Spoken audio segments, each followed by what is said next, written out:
Good morning. Let's take a look at yesterday. It's another difficult Sunday. I don't know what it is about Sunday coupons.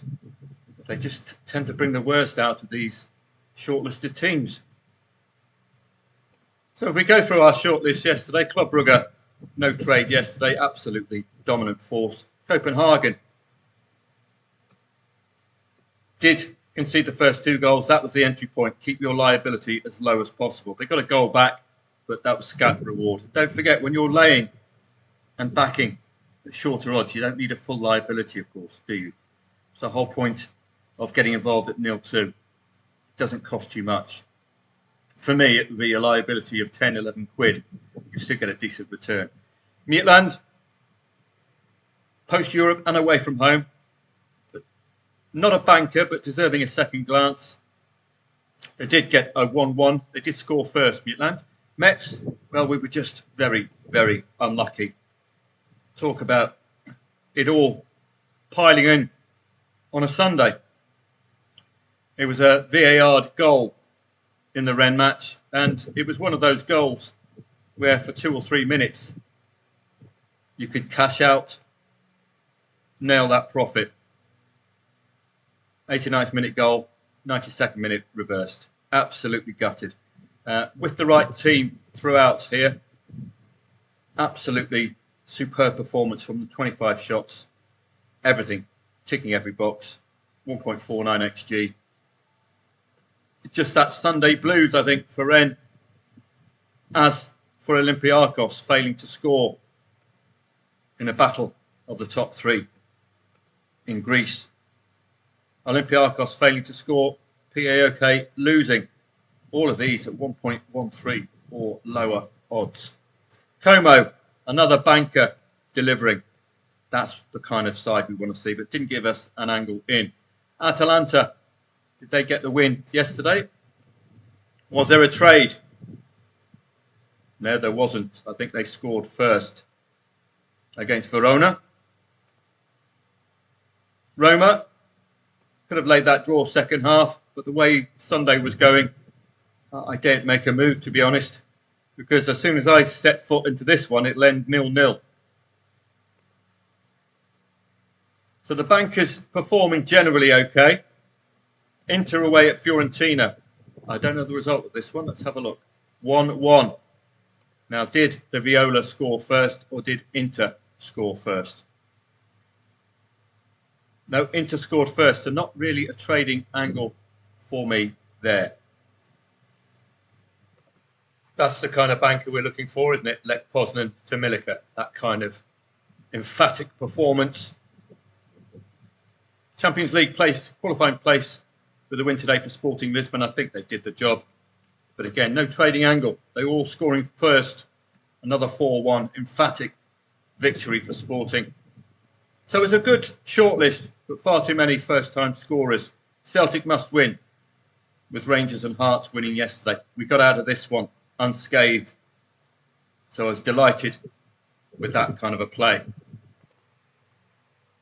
A decision to back 2-0 proved very, very fruitful in getting you out of here with a break even. What I did, I cashed out before the full £40 was available, because the 2-1 will scupper everything and you will be in a losing position. So we got out of it, but we shouldn't be having to do all of this on a Sunday, covering 2-0s and 2-1s. I don't know what it is about this. It's very strange.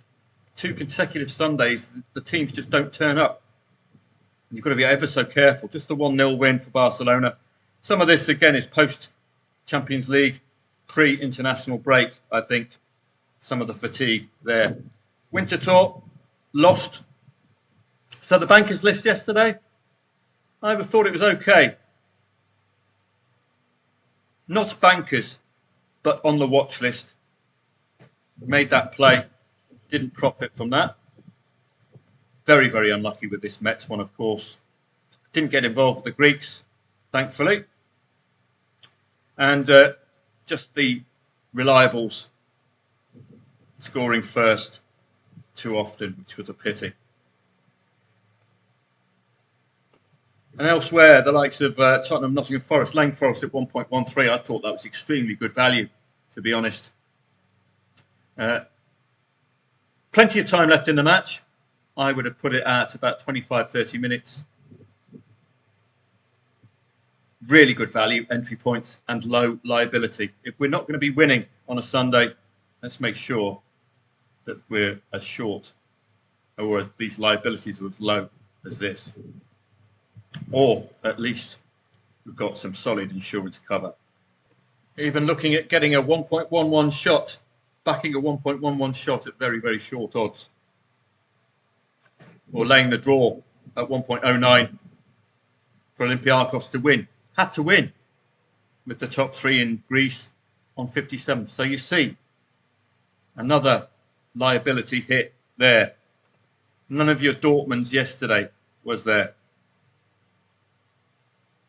Real solid. So something is up with Sundays. That was a lay of Dundee United at 1.06 and a back of Celtic at 110s. So one of Arthur C. Clarke's mysteries is, why do they not turn up on a Sunday? Club Brugge, one of the bankers, as you can see, absolutely rock solid. The bankers tended to perform, but they tended not to give us a trading angle, where on Saturday they provided plenty of angles. Copenhagen and Fredericia, 2 goals were scored by Copenhagen. We got the 1-2, but getting involved at 0-2, it's not going to cost you too much liability-wise, something like 9 or 10 quid. Newcastle Sunderland, local derby. Not keen on playing a local derby. Aston Villa, West Ham. I was keen to look at laying Aston Villa 1-0 up because they're focused to score that second goal in 9 of the last 10 matches. But they did score 2 goals in their last match, and West Ham didn't turn up yesterday. Or rather, Aston Villa, on all metrics, were far, far too good. Excellent performance from Nottingham Forest, but at 0-2, well worth doing. In the hope that Tottenham Hotspur would remember that they've just had a rock-solid Champions League home performance, but they couldn't build on that at all. Arsenal and Man City, no real play there yesterday. And in French League 1, there's that disappointing 89th minute goal disallowed in the Rennes match. Can't legislate for that, I'm afraid. What you can do if you lay the draw, and it, particularly on a Sunday, I think, is to have an exit. Call it a Sunday safety. I would get out, if I lay the draw, get out at the third of liability as loss. Marseille and Lille, again, in play stats wise, they weren't lighting up the show, Marseille, at all. Monaco, I called but didn't play. That's the frustration of a Sunday. They've been in excellent form, came from a goal down to get the win. So the one which you could do with, you ignored. Bundesliga, yesterday, nothing much doing for me. Rock solid performance from Stuttgart, really stood out, but already dominant pre-half time. Bundesliga 2, nothing much doing there either. Both teams to score, goal fest. But it was in Greece where you had 3 teams on 57. Look at the remnants of yesterday. AEK Athens, the clear victor. 3 points, 1 point, 0 point. All 3 of them on 57 points at the start of the day. As you can see, I did lay the draw late on at 1.09 in this Olympiacos match. But very, very poor stuff. It's catching. All I can think of is it's post-international, pre-international break, and some of these teams or players don't want to be scuppering, earning an extra cap. Como, another banker, absolutely rock solid. Atalanta, well, crossing the line, shall we say. Roma lay the draw second half. Inter did score first, so nothing really doing in SerieA yesterday. And I must learn on a Sunday to not trade. I think that's the key. That's a lesson it's hard to do because you've got some really good candidates, but don't trade if it's going to be one of those Sundays. Elsewhere in the Eredivisie, nothing much doing there yesterday. PSV Eindhoven, another one of the big guns falling foul. Let's have a look at this one. When did the red card come? Red card come in the 39th minute. So we had no goals scored. We've got a 39th minute red. We've got a response from Telstar in the 45th minute. A response from PSV in the 47th, which is very interesting. A red carded side equalising, but then the impact of the red turned up. So it's one of those days, usually reliables not delivering. Elite SerieA, it's going to be brewing up nicely soon, but there's no form lines to work with at the moment. Portugal got the win for Sporting Lisbon and the win for Porto. I wouldn't have played Porto, a bit of a derby style match, that one. And there we go, backing the 2-0 in the Celtic match was inspired, as it turned out. And that's exactly the Sunday scoreline that caught us out last week. Celta Vigo and Alaves, well, 3-3 I suppose was layable late on. You know, emphatic response from Alaves for going, I think it was 3-0 down. Absolutely amazing. Real Madrid and Atletico Madrid, again, local derby style match. Not keen on unpacking that one. And Winterthur losing, one of the banker bets, not delivering. So relatively unscathed yesterday, relative to last Sunday. And you can see all of the traps that were placed for us. Thankfully, that 2-0 has to be thought about as well in the future, doesn't it? You saw with Celtic. So I'm going to have to rethink Sundays in the future. 2 consecutive Sundays have just been extremely difficult. I don't know why it is. Some strange underperformances. Let's have a look at today. And that's it today. Castillon Cultural Leonessa. What we're having now is the no man's land between league football and the international break. And I tend to take a step back during the international break. Research is limited. All we've really got is the FIFA ranking. So I'll mostly do the research in the videos, like today, for example. Castillon. Let's have a look at their match. Spanish League 2. Castillon and Leonessa. First thing to do, look at the league position. Castillon, 7th place, so real motivation for them today to get into that 50-point barrier, move into the top 6. So already we've got a story here, don't we? Leonessa, where are they? Cultural Leonessa. I can't see them. Oh, they're right at the bottom, that's why. But still, their season can change. A win today takes them to 30 points, and it gives them an outside chance of catching Valladolid and Leganes, who do have a clear advantage, though. But it's must-win territory for Leonessa, otherwise you're doomed, I think. The gap between them and 18th place is the key metric for them. So it's must-win territory for both of these two sides today. So you'll be laying any late draw. Let's have a look at the form lines.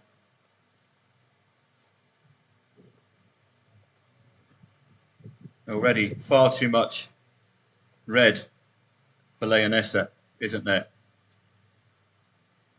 And the red started to turn up for Castillon after only one defeat from the 2nd of November to the 21st. They've suddenly lost 3 consecutive matches. But are they meeting higher quality sides all in a quick run? Look rock solid at home. Only the 2 home defeats since the 30th of August. Leonessa, though, look gettable all day long, don't they? No win since the 12th of December. No draw in 11 at home.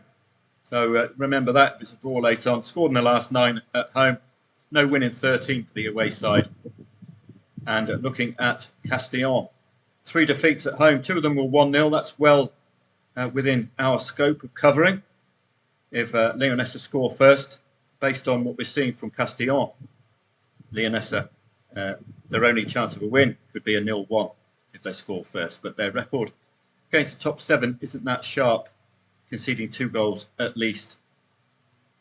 So 0-1, worst case scenario for Castillon, can be covered with insurance, no problem.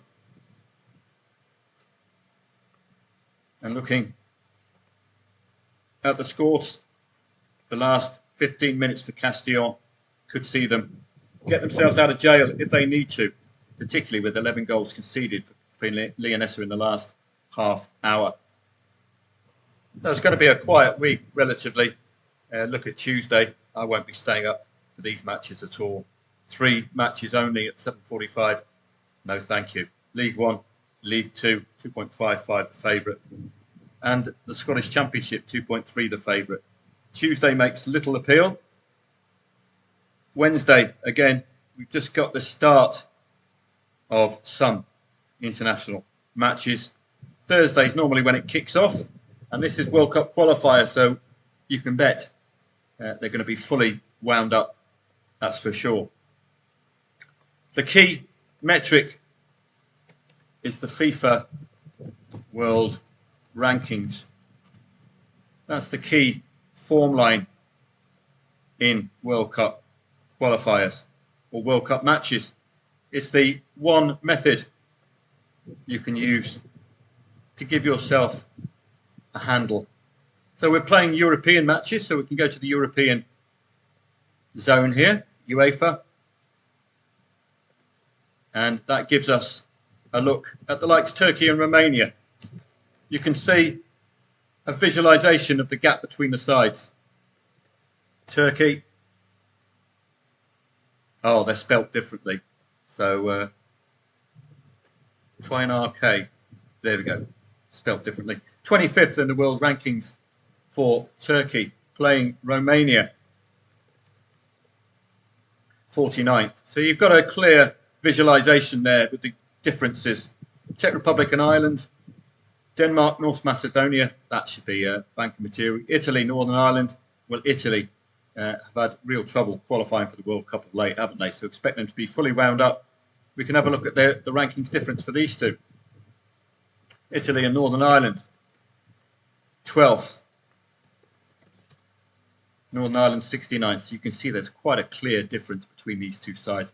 That's my only real angle into these World Cup qualifiers, is to see these gaps. And then it's in play stats or not at all.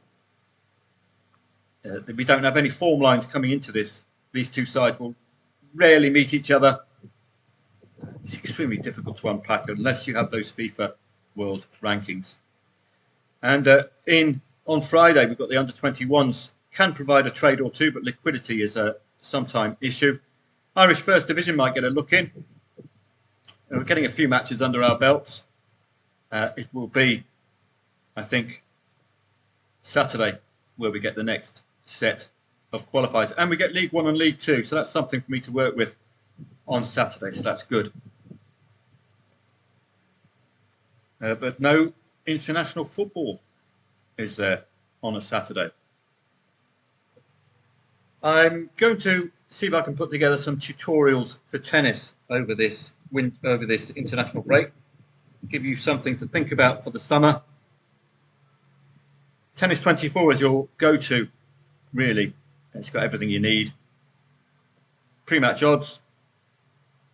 You've even got previews now and again in certain matches.